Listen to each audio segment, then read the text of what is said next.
ناظرین، آپ کو عام خبر سے آگاہ کریں کہ پنجاب میں مکمل لاک ڈاؤن میں توسیع کی تجویز سامنے آئی ہے۔ حتمی فیصلہ NCOC کرے گی۔ پنجاب میں لاک ڈاؤن میں اضافے کا کہا جا رہا ہے اور یہ تجویز اب تک سامنے آئی ہے کہ پنجاب میں مکمل لاک ڈاؤن میں مزید توسیع ہوگی۔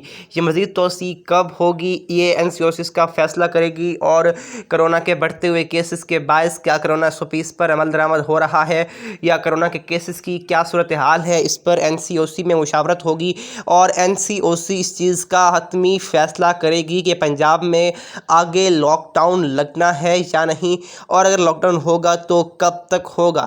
یہ سب کچھ جو ہے وہ NCOC طے کرے گی اور NCOC اس فیصلے سے پنجاب حکومت کو آگاہ کرے گی۔ اور پنجاب حکومت نے تجویز سامنے آئی ہے کہ اب مکمل لاک ڈاؤن میں مزید توسیع ہو، اور اس توسیع میں کتنے حد تک اضافہ ہوتا ہے اور کب تک یہ اضافہ ہوگا یہ تو وقت ہی میں پتہ چلے گا، لیکن یہ فیصلہ فی الحال NCOC کے اوپر چھوڑ دیا گیا ہے اور NCOC اس پر مکمل طور پر دیکھے گی اور یہ فیصلہ کرے گی کہ کیا پنجاب میں لاک ڈاؤن ہونا چاہیے یا نہیں ہونا چاہیے۔